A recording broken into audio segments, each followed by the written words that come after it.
नमस्कार दोस्तों, मैं वर्णी आपका स्वागत करती हूँ हमारे अपने S2 साधना चैनल पर। प्यारे दोस्तों, आज की इस वीडियो में हम जानेंगे 10 मई को अक्षय तृतीया, जानिए इसका महत्व और इसकी कुछ खास बातें। उससे पहले अगर आपने हमारे चैनल को सब्सक्राइब नहीं किया है तो सब्सक्राइब कर लीजिए और बेल आइकन को प्रेस कीजिए ताकि हमारे चैनल पर आने वाली न्यू अपडेट आप तक पहुंचती रहे। और हमारी वीडियो को आप लाइक कीजिए, शेयर कीजिए और कमेंट बॉक्स में हर हर महादेव लिखना ना भूलें। तो चलिए दोस्तों, शुरू करते हैं आज की वीडियो। हिंदू पंचांग के अनुसार अक्षय तृतीया वैशाख मास के शुक्ल पक्ष की तृतीया तिथि को मनाई जाती है। यह पर्व इस बार 10 मई शुक्रवार को मनाई जाएगी। हिंदू पंचांग के अनुसार अक्षय तृतीया वैशाख मास के शुक्ल पक्ष की तृतीया तिथि को मनाई जाती है। यह पर्व इस बार 10 मई शुक्रवार को मनाई जाएगी। इस तिथि की अधिष्ठात्री देवी माता पार्वती हैं। अक्षय का अर्थ है कभी क्षय न होना, अर्थात इस तिथि के दिन पूजा पाठ, दान, स्नान और शुभ कार्य करने से उनका फल अक्षय ही रहता है। मान्यता है कि अक्षय तृतीया के दिन ही युधिष्ठिर को भगवान श्री कृष्ण ने अक्षय पात्र दिया था, जिसमें कभी भी भोजन समाप्त नहीं होता था। वर्तमान कल्प में मां पार्वती ने इस तिथि को बनाया और अपनी शक्ति प्रदान करके फलित कर दिया।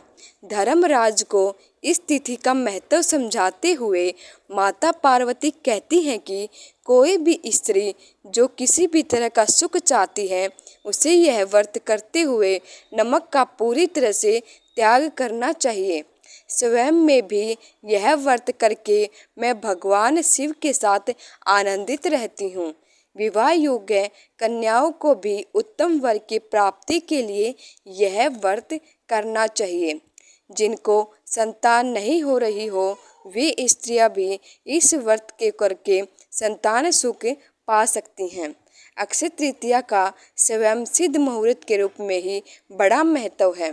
बिना पंचांग देखे भी इस दिन कोई भी शुभ मांगलिक कार्य जैसे विवाह, गृह प्रवेश, घर मुंडन या वाहन आदि की खरीदारी से संबंधित कार्य भी कर सकते हैं। आइए जान लेते हैं अक्षय तृतीया की तिथि पर कुछ खास बातें। इस पर्व से अनेकों पौराणिक बातें जुड़ी हुई हैं।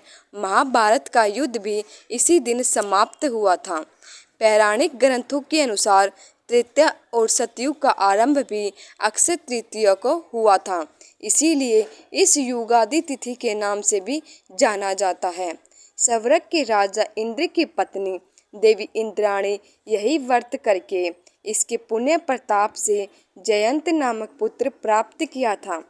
देवी अरुंधति भी यही व्रत करके अपने पति महर्षि वशिष्ठ के साथ आकाश में सबसे ऊपर का स्थान प्राप्त कर सकी हैं। प्रजापति दक्ष की पुत्री रोहिणी इस व्रत के कारण अपने पति चंद्र की सबसे प्रिय रानी रही। इन्होंने बिना नमक खाए इस व्रत को पूर्ण किया था।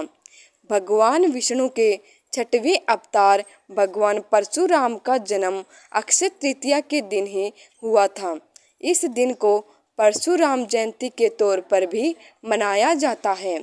भगवान परशुराम को 8 चिरजीवों में से एक माना गया है। मान्यता है कि वे आज भी धरती पर मौजूद हैं।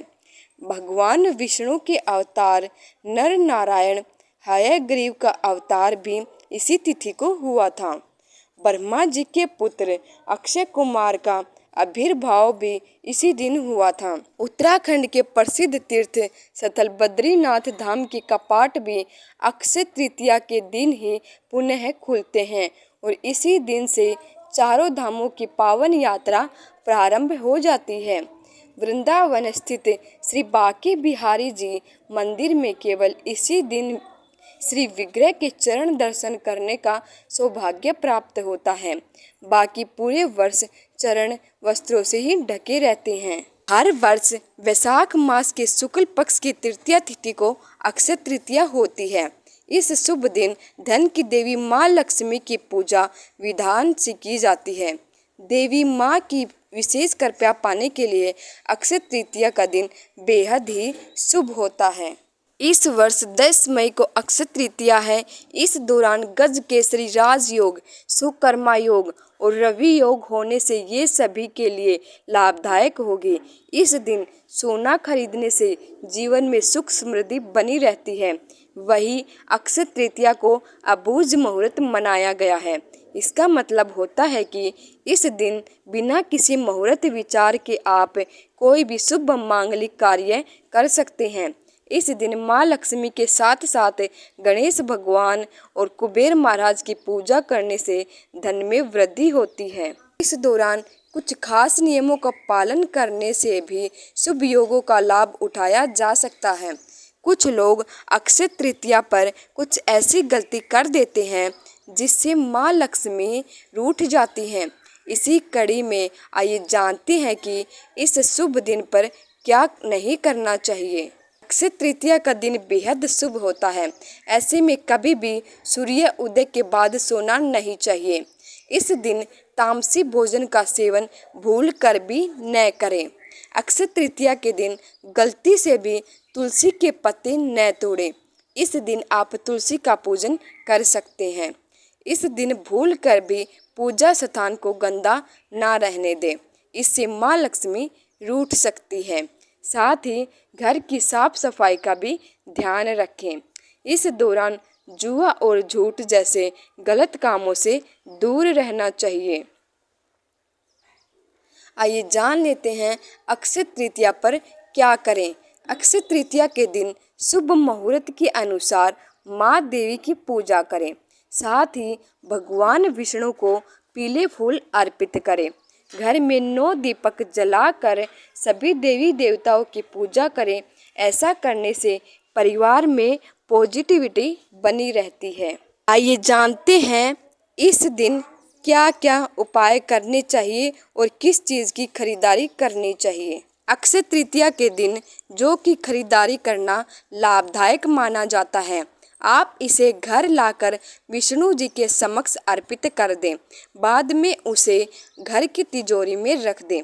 ऐसा करने से आपको धन की कभी भी कमी नहीं होगी। मिट्टी का घड़ा। हिंदू धर्म में मिट्टी के बर्तनों का खास महत्व है। यह बहुत ही शुद्ध माने जाते हैं। इस बार अक्षय तृतीया पर मिट्टी का घड़ा भी घर ला सकते हैं। इसे रखने से परिवार में सुख शांति बनी रहती है। पीली सरसों। मान्यता है कि पीली सरसों को रखने से धन में वृद्धि होती है। इसका इस्तेमाल पूजा पाठ में भी किया जाता है। ऐसे में आप अक्षय तृतीया के दिन पीली सरसों को खरीद सकते हैं। इससे माँ लक्ष्मी की कृपा बनी रहती है। कौड़ी खरीद सकते हैं। धन की देवी माँ लक्ष्मी को कौड़ी अधिक प्रिय है। माँ देवी की पूजा में अक्सर कौड़ी का उपयोग होता है। इसीलिए अक्षय तृतीया पर इसकी खरीदारी करना शुभ होगा। आप इसे खरीदकर माँ लक्ष्मी को अर्पित कर सकते हैं। फलों की खरीदारी। अक्षय तृतीया के शुभ दिन पर कुछ फलों की खरीदारी लाभदायक होती है। आप इस दिन केले, आम जैसे फल को खरीद सकते हैं। इसे खरीदने से घर में बरकत होती है। अक्षय तृतीया के दिन घर में कौन सा पौधा लगाना चाहिए? तुलसी का पौधा। सनातन धर्म में तुलसी के पौधे को बहुत ही पूजनीय माना गया है। कहते हैं कि तुलसी के पौधे में स्वयं धन की देवी माँ लक्ष्मी का वास होता है। इस पौधे के नियमित उपासना से इंसान आर्थिक मोर्चे पर समृद्ध बनता है। घर के आंगन में तुलसी का पौधा लगाते वक्त ध्यान रहे कि इसे घर की उत्तर या उत्तर पूर्व दिशा में ही लगाना चाहिए। Money plant. घर में धन समृद्धि के प्रतीक के रूप में मनी प्लांट का पौधा सबसे ज़्यादा लोकप्रिय है। यह पौधा जितनी तेज़ी से बढ़ता है, घर में उतनी ही तेज़ी से धन आता है। घर में मनी प्लांट लगाते समय ख्याल रहे कि इसे आग्नेय दिशा यानी दक्षिण पूर्व दिशा में ही लगाएं। मनी प्लांट के पौधे को कभी सीधे जमीन पर ना रखें। इसकी पत्तियों को जमीन पर बिखरना अशुभ माना जाता है। बांस का पौधा। घर के सामने बांस के पौधे का होना भी बहुत शुभ माना जाता है। वास्तु के अनुसार अगर इसे ईशान कोण यानी कि उत्तर पूर्व या फिर उत्तर दिशा में लगा दिया जाए तो घर में पैसों की आवाक होने लगती है। घर के सामने बांस का पौधा आपको कभी कंगाल नहीं होने देगा। आप चाहे तो बांस का छोटा सा पौधा अपने ड्राइंग रूम या ऑफिस के टेबल पर भी रख सकते हैं। दूब का पौधा। यदि आप गार्डन या घर के सामने दूब का पौधा उगा लें तो जीवन में कभी धन की कमी नहीं होगी। घर के सामने दूब का पौधा लगाने के और भी कई फायदे होते हैं। संतान प्राप्ति के लिए भी घर के सामने इस पौधे को लगाना शुभ माना जाता है। घर में हमेशा सुख शांति का माहौल बना रहता है। जो व्यक्ति इस दिन व्रत रखता है उसे प्रातः काल उठ के स्नान करने के बाद पीले वस्त्र धारण करने चाहिए। अब घर में विष्णु जी की मूर्ति को गंगा जल से स्नान कराए और तुलसी, पीले फूलों की माला या फिर सिर्फ पीले फूल चढ़ाएं। इसके बाद धूप और घी की बाती का दीपक जलाएं और पीले आसन पर बैठें। इसके अलावा विष्णु से संबंधित ग्रंथों जैसे विष्णु सहस्त्रनाम, विष्णु चालीसा का पाठ, अंत में विष्णु जी की आरती करें। इसके साथ ही यदि उपासक किसी ज़रूरतमंद व्यक्ति को दान कर सकता है या भोजन करा सकता है तो यह काफ़ी अच्छा माना जाता है। अक्षय तृतीया पर ऐसे कार्य करें जिससे अक्षय पुण्य की प्राप्ति हो। इस दिन ईश्वर की पूजा, उपासना, ध्यान जरूर करें। व्यवहार को मधुर बनाए रखें। संभव हो तो किसी व्यक्ति की सहायता करें। द्वार पर आए लोगों को खाली हाथ ना लौटाएं। उन्हें दान दक्षिणा अवश्य दें। अक्षय तृतीया पर सोना या कीमती वस्तु खरीदना भी शुभ माना जाता है। आइए जान लेते हैं अक्षय तृतीया की कथा। पौराणिक कथाओं के अनुसार युधिष्ठिर को अक्षय तृतीया का महत्व बताते हुए भगवान श्री कृष्ण ने कहा कि यह परम पुण्यमयी तिथि है। इस दिन स्नान, दान, तप, होम और तर्पण करने से व्यक्ति अक्षय पुण्य फल का भागी होता है। इसे लेकर एक और कहानी प्रचलित है। प्राचीन काल में एक गरीब, सदाचारी तथा देवताओं में श्रद्धा रखने वाला वैश्य रहता था। वह गरीब होने के कारण बड़ा व्याकुल रहता था।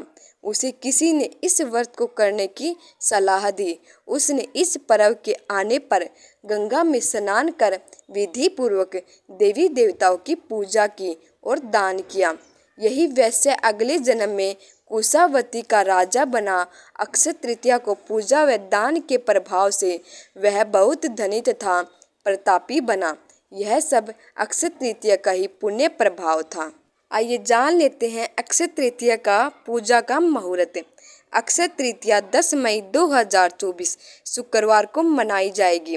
अक्षय तृतीया पूजा का शुभ मुहूर्त 10 मई की सुबह 5:33 से दोपहर 12:18 तक रहेगी।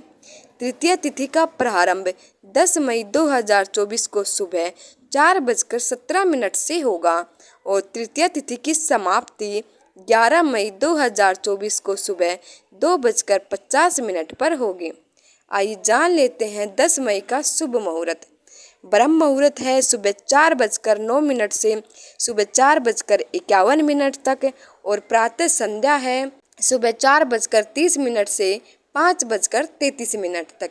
अभिजीत मुहूर्त है सुबह 11:51 से दोपहर 12:45 तक और विजय मुहूर्त है दोपहर 2:32 से दोपहर 3:26 तक और गोधूली मुहूर्त है शाम 7:01 से शाम 7:22 तक।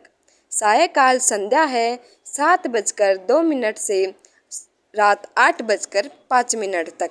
अमृत काल है सुबह 7:44 से सुबह 9:15 तक। निशिता मुहूर्त है रात 11:56 से रात 12:38 तक। रवि योग है सुबह 10:47 से 11 मई को सुबह 5:33 तक। इस दिन का राहु काल का समय है 10 मई को राहु काल का समय सुबह 10:37 से दोपहर 12:18 तक रहेगा। इस समय पर किसी भी तरह के शुभ कार्य वर्जित माने जाते हैं। आइए जान लेते हैं अक्षय तृतीया के कुछ अचूक उपाय। अक्षय तृतीया के दिन बहुत से उपाय किए जाते हैं। इस दिन माता लक्ष्मी को प्रसन्न करने के लिए उपाय करते हैं। इसके साथ ही इस दिन पितृदोष से भी मुक्ति मिलती है। पितृदोष से मुक्ति पाने के लिए अक्षय तृतीया के दिन सुबह स्नान के बाद पीपल के पेड़ में घी का दीपक जलाएं और भगवान से पितरों की आत्मा शांति के लिए प्रार्थना करें। ऐसा करने के बाद सीधे अपने घर के रास्ते में बिना रुके आ जाएं। अक्षय तृतीया के दिन अपने पूर्वजों का पिंड दान करें और तर्पण करें। अक्षय तृतीया पर पितरों का आशीर्वाद पाने के लिए मिट्टी के बर्तन का दान करें। इस दिन आप मटका भी दान कर सकते हैं। अक्षय तृतीया के दिन पूर्वजों के नाम पर गरीबों को भोजन कराएं। इस दिन ब्राह्मण भोजन भी करा सकते हैं। अक्षय तृतीया के दिन भोजन का दान करने से पितृ प्रसन्न होते हैं। अक्षय तृतीया पर जल में सफ़ेद फूल और काले तिल को डालकर पूर्वजों का तर्पण करें। ऐसा करने से पितरों की कृपा सदा परिवार पर बनी रहती है। उम्मीद करती हूँ दोस्तों आपको हमारी आज की वीडियो पसंद आई होगी और ऐसी वीडियो देखने के लिए आप जुड़े रहिए हमारे चैनल S2 साधना के साथ। तब तक के लिए ओम नमः शिवाय।